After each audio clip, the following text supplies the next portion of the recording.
Bueno, buenas tardes. Good afternoon once again to all of you. Hemos estado un poco accidentados, no hemos podido We haven't been able to follow el previsto, lo programado the agenda por la situación de Paulo, because of Paulo's situation. He had to leave, but I think that extremadamente interesante. it's been extremely interesting Creo que ahora podemos to have the discussion. I think that now we are going to be listening una to a presentación presentation by Marcelo Mondelli. Marcelo viene comes from the Social Institute of Mercosur. It's important because he represents one of the expressions of a regional integration of utmost importance. He has been following the process of the Social Development Commission. The Social Mercosur Institute is headquartered in Asunción, so Marcelo comes from Paraguay, but he originally is from Argentina. No, he's from Uruguay. So he is going to be talk to us about he also give us a panorama on the social development policies in South America within the context of the international agendas of Millennium Development Goals post-2015. We have Mariana Farias with us, who is the head of the Office of ISACs, but he has been in charge also. He has been following the whole process of the linking between the Social Development Commission and the South American Council on Health under the perspective of the design of intersectorial policies. So now, having said this, we're going to give the floor now to Marcelo. Buenas tardes para todas y para todos. Good afternoon. It's a pleasure to be with you this afternoon. Thank you for inviting me to come. I want to thank also Mariana and the whole team of ISACs for inviting me over. Actually, we feel, those of us who work in international organizations, that we are very few and sometimes we are far away from each other. So this type of workshop is vital. So now to learn about what you do, to meet the different peoples who work in the different commissions. And as Oscar just said, the linking between the South American Council on Health and Social Development actually have a lot of things in common. And the same thing goes for the Social Development Commission agendas that overlap, things that are the same. So all those things, I believe that this type of workshop is very positive to bring us together, closer. I'm going to start my presentation. I'm going to outline my presentation. After having heard the excellent presentations before coffee break, I think that a lot has already been said, and I don't have too much to say. But I would like to go to the point. Basically, I divide presentation in 4 parts. A brief description I will be given on what is the institute, where it's located, and its most important axles, so that you can have the institutional context where I come from, the perspectives of development goals, and some brief presentations for our region, and what are the challenges or the knots, as the word said this morning, in this post-2015 agenda. What it includes this agenda. Also, we have one of the challenges that they have in terms of Millennium Development Goals. And we're going to give the guidelines of the social action strategic plan in Mercosur and how this can or should follow the pace of a post-2015 agenda. Then reality is our agenda, our regional agenda. I start off with a brief mention to the fact that the regional treaty of Mercosur, in year 91, it has been expressed that one of the things that makes up a fundamental condition to accelerate the economic development process with social justice, that in Mercosur, from its onset, there was a whole idea expressed the need of having social justice, that this would actually be tackled many years later only. Simply, this, I can say that we do research and implementation of strategic guidelines in social policies. The Institute was created aiming at created to construct the consolidation of the social dimension that started after us, the year 2002, 2003, to have a Mercosur beyond the trade Mercosur that started in the 90s. And in this space, the Institute is being created as a central axis to promote the social dimension and has some priorities that starts with the meetings of social development ministers of Mercosur and wants to follow up or supporting and strengthening the social regional policies, reducing the social asymmetries. This issue of Mercosur, the asymmetries, the Pinheiro Guimarães, as emphasized so much, we have the most important problems that we have Mercosur are very own asymmetries. Also, the Institute raises these issues, wants to promote human integrated development in the region and consolidate the social dimension within the process to be able to, this should be the pillar that is missing in Mercosur and all its agenda. All this should be part of this agenda, solid agenda that would be what I said at the beginning, which is a condition that economic development with social justice be implemented in Mercosur. Very briefly, I just would like to, this is the backdrop of the role to be played by the Institute. Now I'm going to tell you that we have 2 years, almost 2 years, a little more than 2 years. We are very young. We had agreements signed with different organizations, different universities, also with IPEA, with UNILA. Next slide, please. The Mercosities network, we consider the territorial approach as very important. We have an agreement actually approved of working together with the 250 cities in Mercosities distributed in almost 8 or 9 countries in South America. Also with the Montevideo Group University, with Claxo, to find a role to promote the thought, generate ideas, produce conceptual frameworks, and this is what we do. And you can see it later. This is what nobody wants to really understand in Mercosur. Very few people know what it's all about. In this amount of institutions, what is a tree with many branches, one of these branches, we are located here. And on the right, on the upper part, we see the role played by the also Social Issues Coordination Committee. It is very important with all the ministries of health to participate in Mercosur. And it's a new decision made. It's a new body. Also, we know how to use it. It has a lot of competencies to reach to the common market group.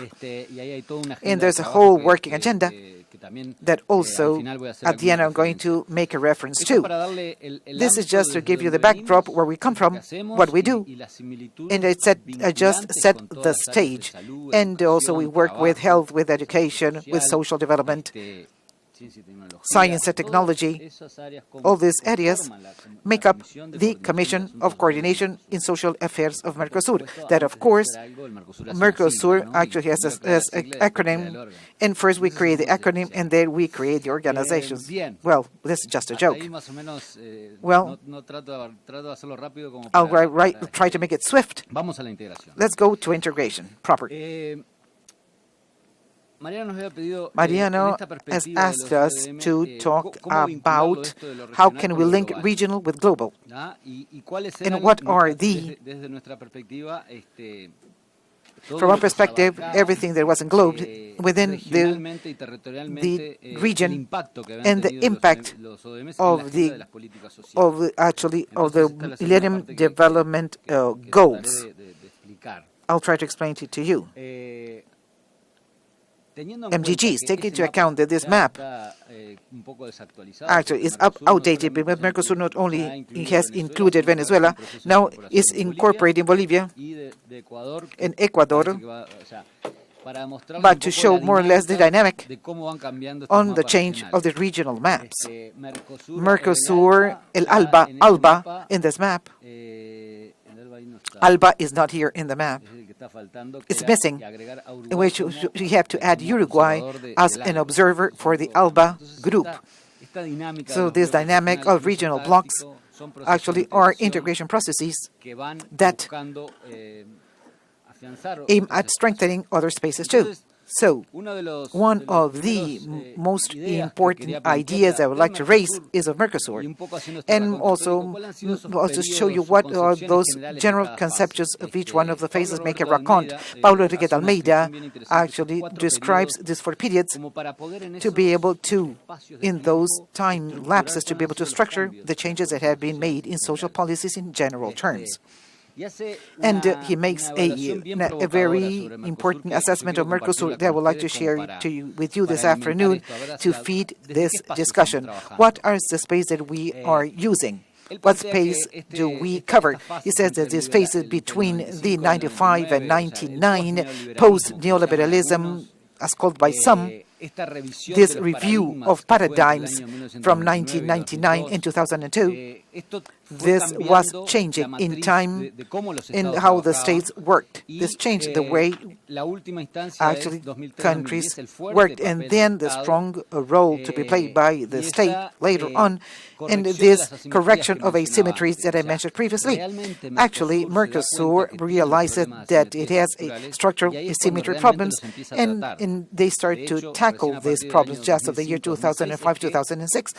Is that there's funds available to FOSEM, to social cohesion at regional level. This was something that year 1991, when Mercosur was created, the only thing that we saw was the original letter in the mandate. We need social justice, and that's it. But how?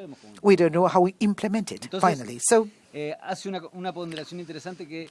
assesses, saying that the option of political leaders of Brazil and Argentina was of ignoring the economic obstacles and actually take a political turn. We have problems if we have divergences in this customs union that we are being willing to create. Let's advance new policies. Let's take a turn. The political guidelines actually of the 2 larger countries without coordination between themselves also went beyond the integration process in the regional conception of Mercosur to project themselves on new areas in political coordination mechanisms. And here, since we hold the social dimension comes to play, we're talking about 2003 onwards. This might be some of the ideas, the decision of the biggest country of Mercosur. Mercosur has been from the very beginning. Now with the entrance of Venezuela, with the possible accession of Bolivia, it will be a larger market that has more partners, and because actually it was just in the beginning was just a bilateral agreement between the 2 giants. Also, these initiatives focused on the social and political spheres in the same lines that promoted the foreign policy of 2003. So there's a relationship between national policy and regional policy. So as of that moment on, the Mercosur Parliament is created the Social Institute and other levels of coordination between social players of Mercosur. And what I call knots. Also, when we saw the need of having better coordination in the social area. But we never discussed how, to what extent, what resources are going to be used to do this implementation. Year 2006, Mercosur, deepening its reflection, points at needing an improvement, institutional enhancement, the big weaknesses that we had that were left pending vis-a-vis other regional blocs in terms, for example, of the Andean community or SICA or other organizations of the old-timers, not the new ones. I bring this to your attention actually because of this need of coordination when having different phases and the role to be played by the state in 2003 to 2010 actually needs to coordinate actually these policies with the regional sphere. This is one of the tensions actually that we still have in Mercosur. We haven't been able to actually realize this. There are advancements at national level, nevertheless. We are not talking about economic terms, we're talking about social terms. This is one of the things that, of the tensions that we have to work on. And I say this because of this integration of the regional bodies that we want to achieve and how this all is made up. So let's go to social policy. Now we have a structural framework, which is Mercosur, decisions by the states that change their priorities along the way. And so, to review this concept, yes, the social policy is an intervention by the state that has effects in social institutions and the social relationships too. In this ensemble of goals, social goals of national economy, how can we organize this all together? This is a big challenge today in Mercosur. The economic issues are still being relevant, and that's why I mentioned Paraguay. Why Paraguay is suspended, and why Paraguay does not sign a free trade agreement with the United States. And what? Because costs would be too great, because its actually manufacturing process actually would not be actually an option. So, and what happens with the other areas? Also we are just based on the trade pillar? No, it's not a free trade area. It has also greater aspirations, deeper aspirations. It has issues of asymmetries that have to be tackled, actually less favored areas, and that's why I go to political or social policies at regional level. Since the states are being accommodated of so many blows of the 90s, and have just been seeing that now we do have more or less, actually everything is leveled up. We have planned different policies for the whole region. We see the generation of a whole documentation as of year 2004 onwards, which is what is being called the social dimension of Mercosur. And to be honest and to be sincere, as was said by the previous speaker, is still very weak. It needs bone in meat. It needs muscle. Now it's just smoke. It needs meat and bone. It needs more content. And this is, from different visions, is how can we intertwine these axles or knots that we are included between the social aspect, the health, labor, all the different specialized meetings that have no dialogue in the meetings in Mercosur. We have approximately, in the education area, nearly 60 meetings a year. Mercosur only. How many of those meetings are taking together with other meetings of health or labor? So this element that I was mentioning before, this commission of coordination of social matters, is the first place that we have to be able to know what everybody is doing, each of us are doing in each of the areas. It's the first program. When I'm talking about the tree, really, it's like a tree. One branch doesn't get in touch with the other. And this takes us to where? Let's take it to the elements of social policy that are explicit. The direct provision, public provision of services and health, subsidies, social security, intervention in the labor market, etc., and all the redistribution policies. This is a concept of Lugren's in 2006 that I took it as this interlinkage, or that we have intersectors that we cannot continue not seeing the social policies an integral point of view, or as a subsidy of this paradigm ended. How can we implement this? And this is the birth of all of this questioning regarding the redistribution, production, and reproduction and protection. And then we were talking about the changes in the global political scenario, the regional one, and the menu of policies in the region. Also, we talked about governance. And when this changes, or these results that we want to see, indicates a change in the strategy of development. To be able to turn around or face all of these social transformations that we need in the Mercosur and the whole South America or Latin America. And so when this forces that challenge the structures of power, a challenge to do what? To create a welfare regime like in Paraguay that are tried to start having a more better political order, but they never had it. And these social forces are not solid enough. And this process not necessarily continue. In the case of Paraguay, is a clear example that this social transformation will cut. A tax system that will maintain all this, a tax system that will redistribute, some countries have done it, a lot of things should be done, a regulation market,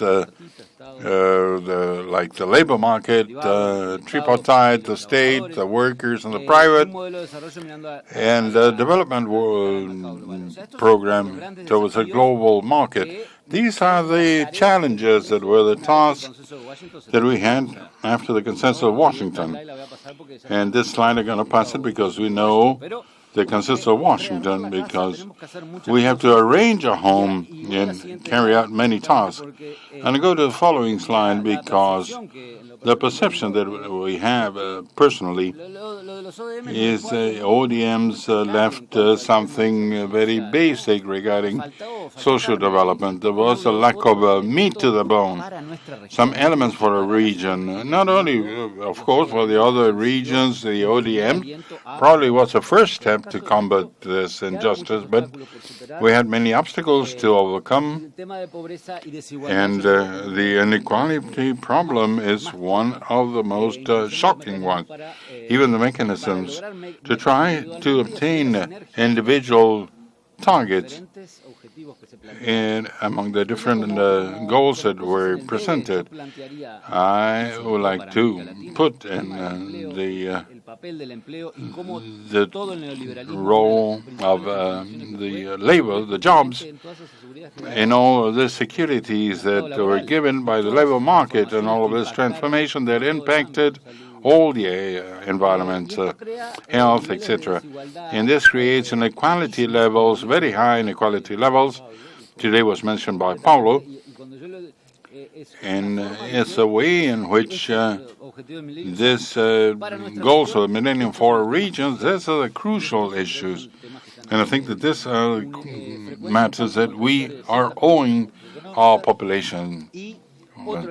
Another important element is the structure of power and inclusion. We cannot continue talking the same thing without restructuring the power, how it is.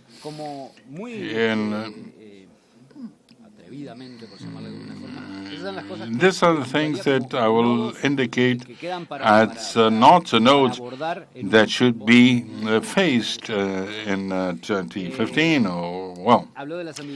I talk about the ambiguities, and I start talking about the asymmetries, the social and political relations that we talk about, the asymmetries, the natural asymmetries that countries have, the policy asymmetries, how to combat these asymmetries. At a regional level, or follow the position of Pinheiro Guimarães, we cannot think in lowering these asymmetries if we do not have a regional fund specific for each of this area, health and education, that could be attacked concretely. Common projects among countries. This is one of the thoughts that I want to share with you. And this linked to the region, again to the global.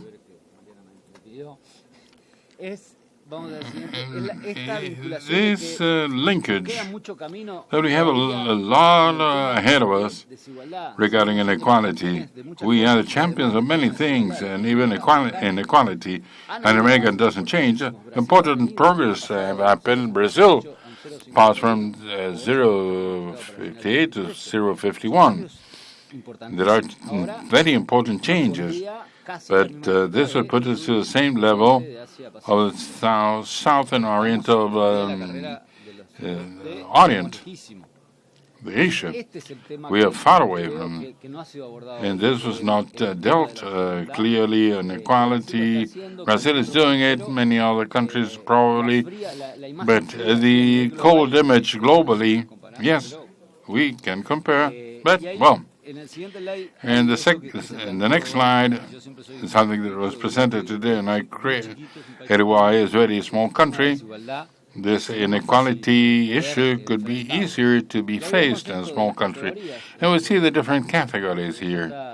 This is since 2005. You can see where Brazil is. It's very high. Brazil is 0.56. Bolivia, Colombia, Brazil. Yes, probably now it's higher than that, or lower than that. But as a region, it's a great matter that it's pending. And the second point that I would like to deal with you is those levels of inequality. These are a great obstacle to lower poverty. With these levels of inequality, how we do to face the levels of inequality that we have, or poverty that we have. So the strategies of implemented to eliminate poverty and the ODMs are concerned for the levels of absolute poverty, context of high inequality and growth. They do not benefit the elite, and the poor doesn't reach this. I will go back to Paraguay because I'm living over there for the last 2 years, growing 13% a year. Agribusiness is incredible what the amount of money it's generating, the amount of growth that Paraguay has. And that is not translated in better services. And this is an effect of the transnationals. There is several agents, lack of state. The Paraguayan state not even controls its own territory. Part of the territory is controlled by armed groups, and they have an illicit business over there. And these are some of the thoughts that I want to share with you. And reach to the fourth point.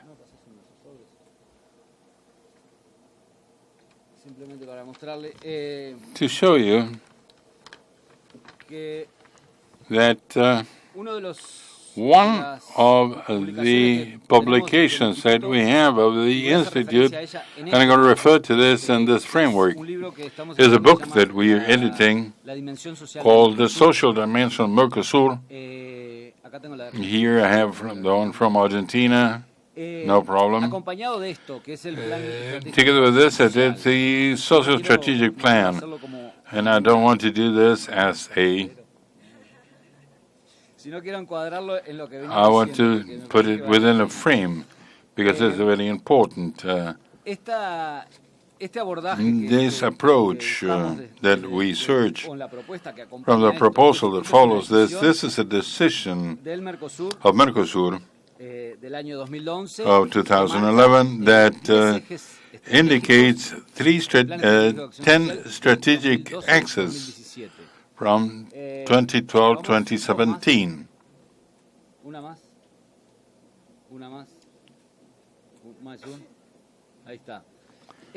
Those are the axes, and when I talk about the integrality of this, you can have a strategic plan of social action if we cannot able to guarantee the rights that are here. Human, environmental sustainability, social, health, education, if they're not interconnected, joint strategy. What alternatives do we have, or what do we think about? That we are trying to deepen this axis. This plan has 10 axes, 23 guidelines, and 101 objectives. We hope to reach 2017, complementing the objectives that could reinforce I don't know, something that, and I'm going to finish with this here in the book. We have the conceptual framework or approach that we want to propose to this. It's a call to work together in all the spaces of Mercosur and UNASUR that we have possible to be able to materialize these declarations and not to be left in a document. That we know that there is a return of the state, the university, etc., all the access that you're going to find in the book, but that I take advantage of a possibility of Visage to call about working together in many topics that we need to have the knowledge, to know what we're doing in each of the areas. And this, I think, is very important. When we know how to carry out joint actions, in some cases, Mercosur has developed a small fund of structural convergency of $100 million, and it's small, but we have interesting projects that were carried out at a common level: technology, combat foot and mouth disease, health, education. And all this from my critical position. There are 4 axes in FOSEM. FOSEM is a fund that Brazil, Argentina, and now Venezuela give supply for this, supply funds. And the areas with less privilege can have access to this. Access for FOSEM is a fund to strengthen the institutions of Mercosur. It's 0.3% of $100 million, that's $500,000 a year.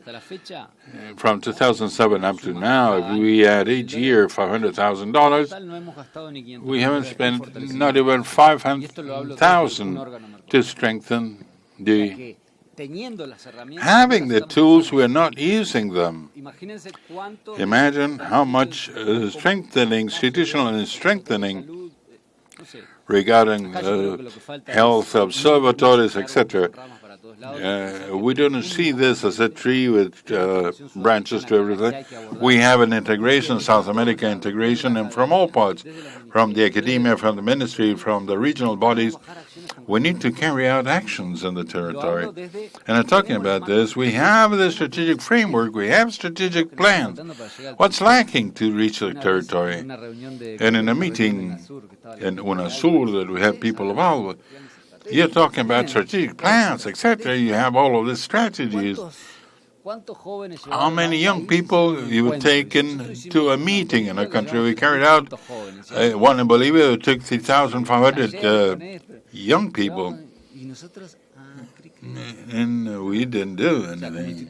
As an institute, well, I'm being honest, so we need that. We have all the frameworks. Nobody's going to tell us, no, you're not doing this or that. You're promoting social dialogue. We need to strengthen these social summits, that the citizens understand that it's a regional process, not by the media. Have the buses from the Cordoba and Mila University to gather in the summit, probably in Montevideo. Everybody to Montevideo every 6 months, or in Caracas. Well, I'm just throwing things into the middle of the. There are a lot of tools, but I wanted to transmit was a little bit of that. Be more integrated. Thank you.